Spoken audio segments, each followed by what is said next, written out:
పుట్టింటికల పేరుతో పసిపిల్లలకు గుండు కొట్టించడం, పుట్టింటికలు తీయించడం అనే ఈ ఆచారం మీరు అన్ని చోట్ల చూసే ఉంటారు.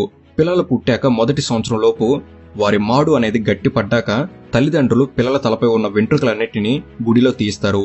ఇలా చేయడం అనేది పూర్వం నుంచి వస్తున్న సాంప్రదాయంగా మాత్రమే అందరూ భావిస్తారు. కానీ ఈ ఆచారం ఏర్పాటు చేయడం వెనక ఒక సైంటిఫిక్ రీజనే దాగి ఉంది. సాధారణంగా ఒక బిడ్డ తల్లి కడుపులో 9 నెలల పాటు ఉండి పెరిగాక తర్వాత కానీ ఈ లోకానికి వస్తాడు. అయితే గర్భంలో ఉన్న ఈ 9 నెలల్లో లోపల ఉమ్ము నీటిలో బిడ్డ శరీరం అనేది పెరుగుతుంది. దాంతో కొన్ని రకాల సూక్ష్మ క్రిములు అనేవి బిడ్డ శరీరంతో పాటు తల పైభాగంలో కూడా ఉండి వాటితోనే బిడ్డ బయటకు రావడం జరుగుతుంది. ఇక బయటకు వచ్చాక కొత్త చర్మం వస్తూ శరీరంపై సూక్ష్మ క్రిములు అనేవి మెల్లగా పోతున్నప్పటికీ తల పైభాగంలో వెంట్రుకల విషయంలో మాత్రం అలా జరగదు. ఎంతలా మంచి మంచి షాంపూలతో బిడ్డ తల వెంట్రుకలను శుభ్రం చేసినా కూడా ఆ సూక్ష్మ క్రిములు అనేవి పూర్తి స్థాయిలో తొలగిపోవు. అందుకనే తలపై ఉన్న వెంట్రుకలను తొలగిస్తూ ఇలా గుండు చేస్తారు. ఈ ప్రక్రియ వలన తలపై ఉన్న సూక్ష్మ క్రిములు అనేవి పూర్తి స్థాయిలో తొలగిపోతాయి. అయితే కేవలం ఈ లాభం మాత్రమే కాదు, వెంట్రుకలు తీశాక బిడ్డ మాడు అనేది శుభ్రంగా ఉండటంతో సూర్యరశ్మి అనేది పిల్లల తలభాగంలోని చర్మంపై నేరుగా పడుతుంది. దాంతో ఈ సూర్యరశ్మి వలన పిల్లల్లో మెదడు అనేది వేగంగా త్వరగా అభివృద్ధి చెందడంలో సహాయపడుతుంది.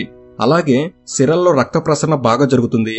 అలాగే పసిపిల్లలకు ఇలా గుండు చేయించడం వలన పిల్లలకు దంతాలు సులువుగా వస్తాయి అనే శాస్త్రీయ నమ్మకం కూడా ఉంది. ఇక అంతేకాకుండా పిల్లలకు ఇలా గుండు చేయించడం వలన పిల్లల శరీర ఉష్ణోగ్రత అనేది కూడా నియంత్రణలో ఉంటుంది. అలాగే కురుపులు, మొటిమలు, విరోచనాల వంటి వ్యాధులు దూరమవుతాయని, బిడ్డ శరీరం కూడా చల్లబడుతుందని పెద్దలు తెలుపుతున్నారు. నెంబర్ 2, ఆడపిల్లలకు చెవులు కుట్టించడం. కేవలం ఆడపిల్లలకే కాదు, మగపిల్లల్లో కూడా ఇలా ఒక చెవిని కుట్టించడం చూస్తుంటాం. అయితే ముఖ్యంగా ఆడపిల్లల్లో ఇలా 2 చెవులు కుట్టించడం అనేది ప్రతి ఒక్కరి విషయంలో జరిగే సాధారణ విషయం. ఇలా చేయడం వలన కలిగే లాభం లేదా సైంటిఫిక్ రీజన్ చూసినట్లయితే మన చెవుల్లోని లోబ్స్ లోని మెరిడియన్ అనే పాయింట్ మెదడులోని కుడి ఎడమ అర్ధగోళాలను కలుపుతూ సంక్రియం చేయబడి ఉంది. అందువలనే చెవుల్లోని ఈ లోబ్స్ ప్రాంతాన్ని మనం కుట్టడం అనేది అక్కడి చుట్టుపక్కల నరాల ప్రాంతాలను ప్రేరేపిస్తుంది. ఫలితంగా శరీరం యొక్క శక్తి ప్రవాహం అభివృద్ధి చెందడం, శరీర విధులు, అంతర్గత అవయవాల నియంత్రణలో పనితనం మెరుగ్గా అవడం జరుగుతుంది. అలాగే ఇలా చెవులు కుట్టడం అనేది మెదడు అభివృద్ధికి, స్త్రీల పునరుత్పత్తికి, ఆరోగ్యానికి సహాయపడుతుందని పెద్దలు నమ్ముతున్నారు. ఇలా పలు లాభాల దృష్ట్యా అలాగే ఆడపిల్లల అందం, అలంకరణ పరంగా కూడా ఈ చెవులు కుట్టడం అనే ఆచారం నేటికి కొనసాగుతూ రావడం జరిగింది. నెంబర్ 3, కాలి వేళ్లకు మెట్టెలు ధరించడం. హిందూ సాంప్రదాయంలో పెళ్లైన ఆడవాళ్లు కాలికి మెట్టెలను ధరిస్తారు. కాలి 2వ వేలు నుండి ఒక ప్రత్యేక నరం అనేది గర్భాశయానికి కనెక్ట్ చేసుకుంటూ గుండె వరకు వెళుతుంది. కనుక కాలికి మెట్లు ధరించడం వలన అక్యుప్రెషర్ వైద్యం జరిగి స్త్రీల గుండె నుంచి గర్భాశయానికి రక్త ప్రసరణ బాగా జరుగుతుందట. దీంతో వారి ఋతుక్రమం సరిగ్గా ఉంటుందని, అలాగే కాలివేలికి మెట్టు పెట్టుకోవడం వలన గర్భాశయం దృఢపడుతుందని పెద్దలు చెబుతున్నారు. ఇక అన్ని రకాల లోహాలు ఉండగా కేవలం వెండి మెట్టెల్ని ఎంచుకోవడానికి గల కారణం, వెండి అనేది పాజిటివ్ ఎనర్జీని స్త్రీల శరీరంలోకి నింపుతుందని, ఇలా మన భారతీయ స్త్రీలు కాలి 2వ వేలుకి మెట్టెలు ధరించడం అనే ఆచారం రావడం జరిగింది. నెంబర్ 4, నుదుట బొట్టు పెట్టుకోవడం. హిందూ సాంప్రదాయంలో స్త్రీలు ఖచ్చితంగా నుదుటన బొట్టు పెట్టుకుని ఉండి తీరాల్సిందే. ఒకవేళ ఎవరైనా బొట్టు పెట్టుకోకపోతే ఇంట్లో పెద్దవాళ్ళు ఏంటి అలా బొట్టు లేకుండా తిరుగుతున్నావు అని అరుస్తుంటారు. ఇక బొట్టు అంటే ఇప్పుడు వచ్చే స్టిక్కర్లు కాదు, కుంకుమ బొట్టు అని అర్థం. ఇలా కుంకుమ బొట్టు పెట్టుకోవడం ద్వారా సూర్యకిరణాలు బొట్టు గుండా శరీరమంతా ప్రసరించి కొత్త ఉత్తేజాన్నిస్తాయని, అలాగే డి విటమిన్ ని శరీరం తొందరగా తీసుకునే శక్తిని పొందుతుందని పెద్దలు చెబుతున్నారు. ఇక ఈ బొట్టుని ఉంగరపు వేలుతో పెట్టుకుంటే శాంతి, జ్ఞానం వస్తుందని, మధ్య వేలుతో పెట్టుకుంటే ఆయువు, సంపద వస్తాయని పురాణాల్లో కూడా చెప్పడం జరిగింది. మనిషి యొక్క నుదుటి భాగాన్ని జ్ఞాన నేత్రం, శక్తి కేంద్రంగాను భావిస్తారు. అందువల్లనే దేవాలయాల్లో సైతం లింగభేదం అనేది లేకుండా దేవుని బొట్టుని భక్తులకు పెడుతుంటారు. నెంబర్ 5, ఆడవారు గాజులు ధరించడం. హిందువుల ఆచారంలో ఆడవాళ్లు చేతికి గాజులు వేసుకోకుండా ఉంటే చాలా తప్పుగా భావిస్తారు.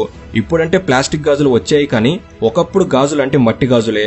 ఇక ఇలా ఈ మట్టి గాజులు ధరించడం అనేది స్త్రీలకు అనారోగ్య సమస్యలు రాకుండా సహాయపడుతుందని, అలాగే గాజులు ఎల్లప్పుడూ చేతి నరాలకు తాకుతూ ఉండడం వలన బీపీ కూడా కంట్రోల్లో ఉంటుందని, స్త్రీలలో ఒత్తిడి అనేది అదుపులో ఉండేందుకు సహాయపడుతుందని పెద్దవాళ్ళ నమ్మకం. అందువలనే ఈ ఆచారాన్ని స్త్రీల అలంకారాల్లో భాగంగా మమైకించేశారు. నెంబర్ 6, నేలపై కూర్చొని భోజనం చేయడం. ఇప్పుడంటే డైనింగ్ టేబుల్స్ ట్రెండ్ వచ్చేసింది, కానీ ఒకప్పుడు పూర్వం రోజుల్లో అందరూ నేల మీద కూర్చొని భోజనం చేసేవారు. దీనికి గల కారణం, నేలపై కూర్చొని భోజనం చేయడం వలన శరీరానికి పద్మాసనం భంగిమ వస్తుంది. దీంతో జీర్ణక్రియ సక్రమంగా జరిగి జీర్ణాశయ సంబంధ సమస్యలు దూరమవుతాయని, అలాగే నేల మీద కూర్చొని తింటే మనకు ఎంత ఆకలిగా ఉంటే అంత భోజనం మాత్రమే తినగలుగుతామని దీంతో ఊబకాయానికి అవకాశం ఉండదని పెద్దలు ఈ ఆచారాన్ని ప్రవేశపెట్టారు. ఇలా కూర్చునే ఈ పద్ధతి వల్లే తిన్న ఆహారం సులభంగా జీర్ణమవుతుందని పెద్దలు తెలుపుతున్నారు. నెంబర్ 7, శుభకార్యాలకు మామిడి తోరణాలు కట్టడం. పండుగల సమయంలో గడపలకు పసుపు కుంకుమ రాసి బొట్టు పెడతారు. అలాగే గుమ్మాలను పచ్చటి మామిడి తోరణాలతో అలంకరిస్తారు. ఇలా చేయడం వలన ఇంట్లోకి లక్ష్మీదేవి వస్తుందని నమ్మకం. ఏ పండుగకైనా మామిడి తోరణాలు ఉండటం అనేది ఖచ్చితమైన ఆచారంగా భావిస్తారు. అయితే దీని వెనక సైన్స్ కూడా దాగి ఉంది. సాధారణంగా పండుగల సమయంలో ఇంట్లో ఎక్కువ మంది ఉంటారు. అంటే ఇరుకైన ప్రదేశంలో ఎక్కువ మంది ఉండటం అనేది అక్కడ ఉన్న ఆక్సిజన్ స్థాయిని తీవ్రంగా తగ్గిపోయేలా చేస్తుంది. కనుక అలా పడిపోయిన ఈ ఆక్సిజన్ స్థాయిని ఈ పచ్చటి మామిడి ఆకులు అనేవి భర్తీ చేస్తాయని పండితులు తెలుపుతున్నారు. అదేంటి, చెట్టుకు లేవు కదా, కోసేసం ఇంకా ఆక్సిజన్ ని ఎలా ఇస్తాయి అనుకోవచ్చు. అయితే మామిడి ఆకులు కోసేసిన తర్వాత కూడా కనీసంగా 2 నుంచి 3 రోజుల పాటు అవి ఆక్సిజన్ ని అందించగలవట. వాటికి ఆ సామర్థ్యం ఉందట. అందుకే ఈ కారణాల దృష్ట్యా ఇంటి ముందు మామిడి తోరణాలు కట్టడం అనేది హిందూ సాంప్రదాయాల్లో భాగంగా చేశారు.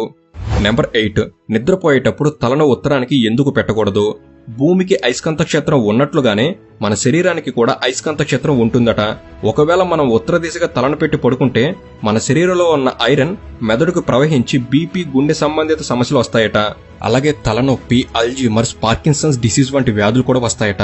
కాబట్టి వీటిని దూరం చేసేందుకు గాను తలను ఉత్తరం దిశకు పెట్టి నిద్రించకూడదు అని పురాతన కాలం నుండి చెప్తున్నారు. అందుకే హిందువులు దీన్ని ఆచారంగా భావించి ఉత్తర దిశ వైపు తలను అసలు పెట్టి పడుకోరు. నెంబర్ 9, ఉపవాసం ఉండటం. వారంలో ఏదో ఒక రోజు దేవుడికి పూజ చేసి ఆ రోజున ఉపవాసం ఉంటారు. అందరి ఇళ్లలో ఇది సాధారణంగా చూస్తూనే ఉంటాం. అయితే ఉపవాసం ఉంటే దేవుడు కరుణిస్తాడు, కోరిన కోరికలు తీరుస్తాడు అని పెద్దల నమ్మకం. అయితే ఇది మాత్రమే కాదు, ఆయుర్వేద ప్రకారం చూసినా ఇలా ఉపవాసం ఉండటం అనేది చాలా మంచిదట. ఎందుకంటే ఉపవాస సమయంలో మన జీర్ణ వ్యవస్థకు పూర్తిగా రెస్ట్ దొరుకుతుంది. దీంతో శరీరంలో ఉన్న పలు విష పదార్థాలు బయటకు వెళ్లగొట్టబడతాయి. దీంతో పాటు శరీరం దానికదే రిపేర్ చేసుకుంటుంది. ఇక ఉపవాసం ఉండటం వలన డయాబెటిస్, గుండె జబ్బులు, క్యాన్సర్, బ్యాక్టీరియా ఇన్ఫెక్షన్స్ వంటి వ్యాధులు కూడా రాకుండా ఉంటాయని సైన్స్ చెబుతుంది. అయితే అలా అని అన్ని రోజులు ఉపవాసం చేయకూడదు. కేవలం వారంలో 1 లేదా 2 సార్లు చాలని పెద్దలు చెబుతున్నారు. నెంబర్ 10, రావి చెట్టును పూజించటం. రావి చెట్టు ఇది అందరికీ తెలిసిందే. ప్రతి హిందూ దేవాలయంలో ఈ రావి చెట్టు ఖచ్చితంగా ఉంటుంది. అయితే ఈ చెట్టుకు కాసే పండ్లతో మనుషులకు ఎటువంటి ఉపయోగం లేదు.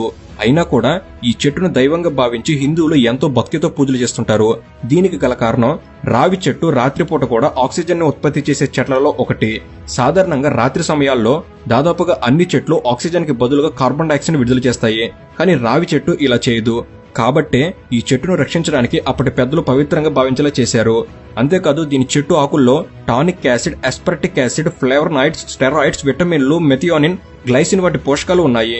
ఇవన్నీ కూడా రావి చెట్టు ఆకుల్ని అద్భుతమైన ఆయుర్వేద ఔషధాలుగా మార్చాయి. అందుకనే ఆయుర్వేద పరంగా రావి చెట్టు ఆకులు ఎన్నో జబ్బులను నయం చేస్తుంది.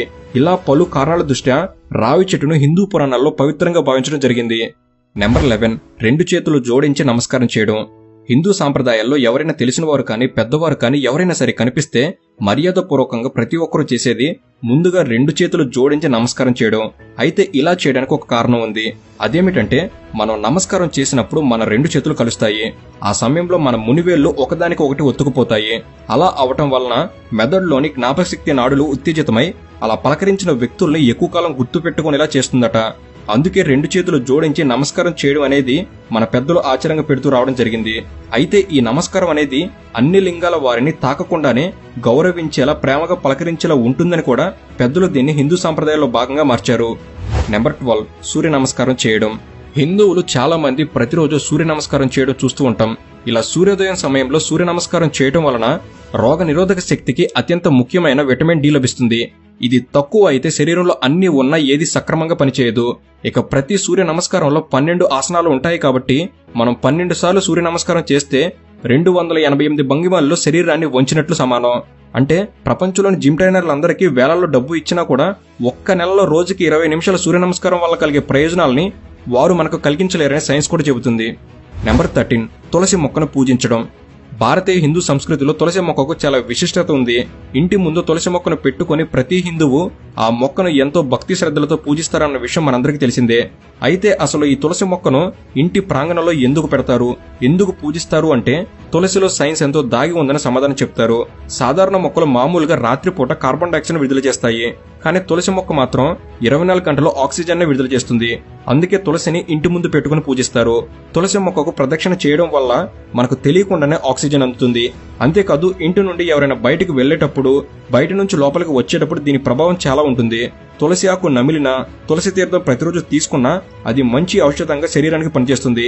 ఇలా పలు కారణాల దృష్ట్యా తులసి మొక్కను పవిత్రంగా పూజిస్తూ రావడం జరిగింది. ఇక చివరిగా నెంబర్ 14, గుడిలో గంట కొట్టడం. హిందువుల్లో ఎవరు గుడికి వెళ్లినా గంటను తప్పకుండా మోగిస్తారు. ఇలా గంట కొట్టి మనం దేవుణ్ణి కోరుకుంటే మనం అడిగింది ఆ దేవుడికి వినిపిస్తుంది అని మనం నమ్ముతాం. కానీ అసలు విషయం ఏమిటంటే గుడిలో ఉండే గంటను 7 సార్లు కొడితే మన శరీరంలో ఉన్న 7 చక్రాలు ఉత్తేజం అవుతాయట. అంతేకాదు మెదడు యొక్క కుడి ఎడమ భాగాలు 2 కొంతసేపు ఏకమవుతాయట. దీంతో మన మనసుకు ప్రశాంతత కలుగుతుందని, అలాగే ఏకాగ్రత పెరుగుతుందని చెబుతున్నారు. అలాగే గంటను మోగించడం వల్ల ఆ ప్రాంతంలోని గాలిలో ఉండే క్రిములు కూడా నాశనమైపోతాయి. ఇలా ఎన్నో లాభాల దృష్ట్యా గుడిలో గంట కొట్టడం అనే ఆచారాన్ని పెద్దలు హిందూ సాంప్రదాయంలో భాగం చేయడం జరిగింది. సో ఇది ఫ్రెండ్స్, ఈ వీడియో అనేది మీరు కొత్త విషయాలు తెలుసుకోవడంలో ఎంతో కొంత ఉపయోగపడిందని నేను భావిస్తున్నాను. ఈ వీడియో కనుక మీకు నచ్చినట్లయితే జస్ట్ లైక్ చేయండి చాలు.